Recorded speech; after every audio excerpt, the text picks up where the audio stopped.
Hey guys, how's it going? It is your boy, Manga Man Drew, and I'm here to do my manga review for One Piece Manga Chapter 1058.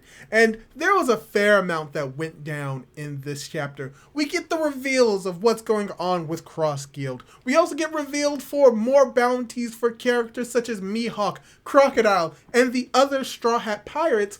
But more importantly, we get to see what's going on with the Revolutionary Army and the fate that bestows Sabo. So there's a lot that we need to talk about. So let's start by talking about the cover page first.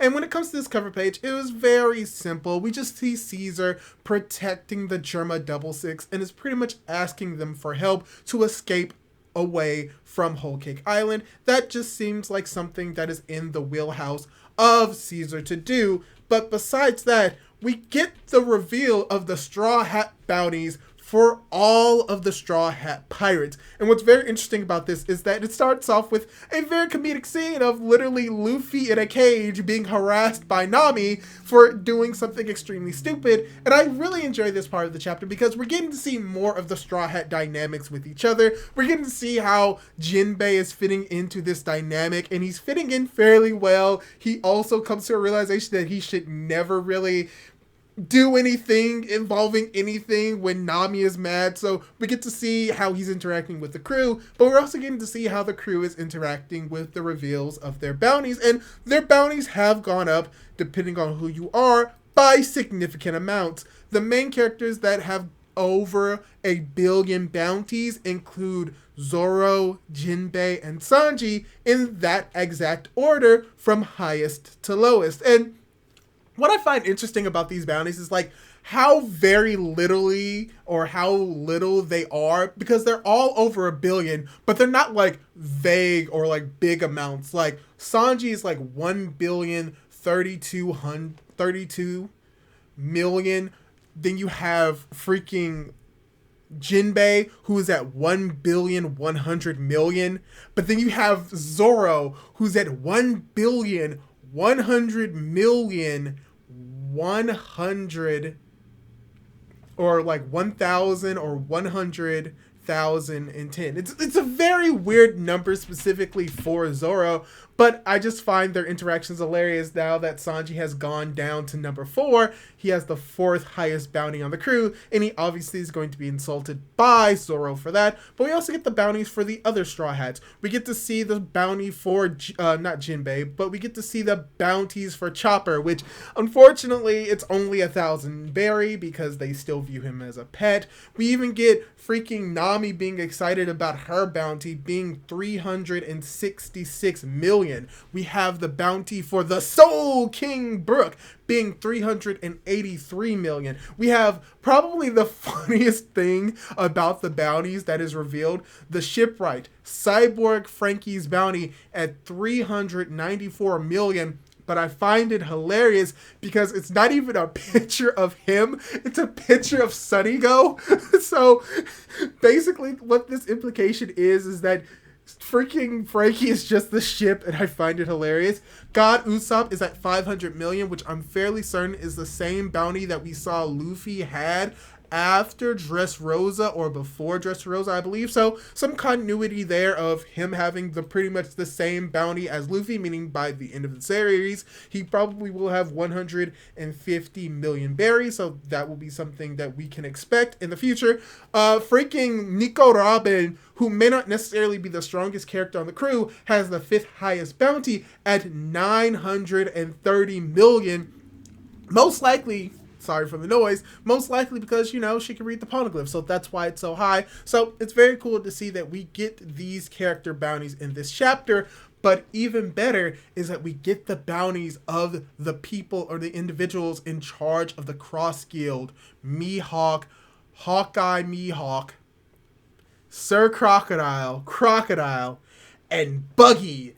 the Chester Clown. And it is revealed that, Buggy did not create Cross Guild. It was actually in collaboration with both Hawkeye, Mihawk, as well as Sir Crocodile. Crocodile was the actual one to implement this entire thing and get Mihawk involved, where for the most part, for this part of the chapter, we just have a flashback really showing how Buggy got to this point, as we see that his head is cut off and that he was just being beat to a pulp, being threatened by both Sir Crocodile, which makes sense, and Mihawk, which is something that we really didn't expect. And really enough, in this chapter, we get a lot more characterization for Mihawk as a character, and it's even revealed that he used to have the moniker of Marine Hunter, which makes sense for why he's a part of the Cross Guild, who are individuals going after the Marines, and how he just wants to be a part of an organization so that he can just live a peaceful life. So that's the reason why he's here, the reasoning why he's working with Crocodile. We get to see how Buggy reached this point and how pretty much everyone is about to abandon him for Sir Crocodile, because of course they would.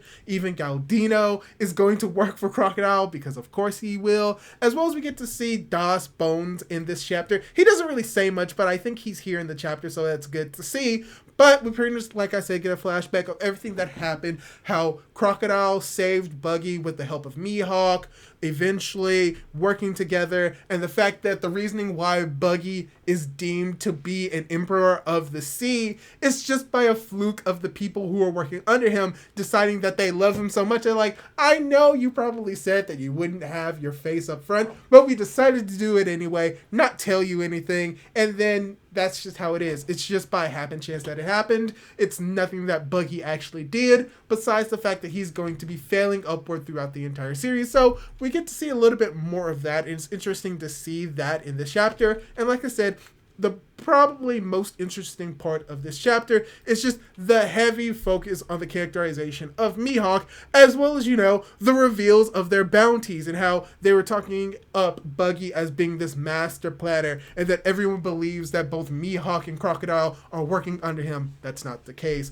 They are actually forcing Buggy to sort of kind of be like a figurehead, even though like Crocodile himself may have wanted to be a warlord. They will allow Buggy to take the figurehead position, because if anything goes wrong, they will go after him first and not them. So it makes strategic sense, but that's not what you want to hear in this chapter. You want to hear the bounties of all of these characters, and they're very high bounties, even higher than actually Luffy's bounty, and that's something that is very unexpected, because we get to see that Mihawk has a bounty of over 3 billion. It's literally higher than Luffy's bounty currently as a Yonko, which is wild. We get to see one of the individuals in charge of the bounties and giving them out at Navy HQ, and we see that he gave Crocodile a bounty of 1,965,000,000 berry. He gave Mihawk 3,590,000,000 berry, and the Piece of Resistance, they gave Buggy a bounty of 3,189,000,000, which is funny because even though he is the new emperor, he has someone under him that has a higher bounty than him, which is just hilarious. So yeah, that's pretty much how this is going on with the Cross Guild. We now know how it occurred. We now know what is going on and how Buggy got into this position. But that's not even the wildest part of this chapter, because towards the end of this chapter, we pretty much cut over to the Kawabaka Kingdom, where we get to see the revolutionaries, and we get to see how Lindbergh, as well as the Karasu, as well as Morley, how they were all able to escape back to the other revolutionaries, and how we get to see that they are surprised what happened with Sabo, and that Sabo isn't currently with them. But at the end of this chapter, it's revealed that Sabo is alive, and that he needs to tell them something about what's going on with the revolutionaries, and most likely what happened at Merijoa. So this may actually lead into a small flashback arc, which I'm very interested in. And probably the most interesting thing about this entire chapter is how Dragon will not forgive Sabo if he actually killed King Cobra, which is something that seems to show that he does have a morally good line and that he may not be doing this for malicious purposes. So that's something interesting to look a little bit more into within the next chapter. But overall, this was an amazing chapter for One Piece.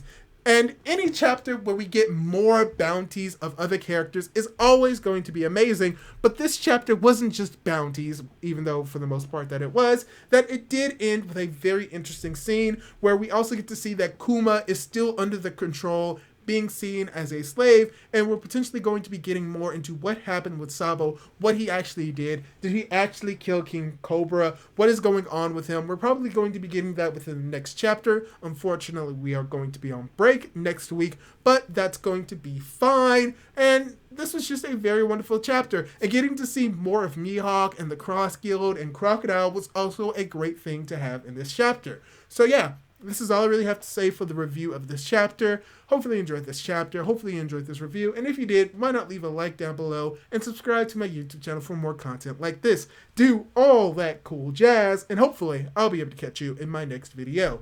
Goodbye.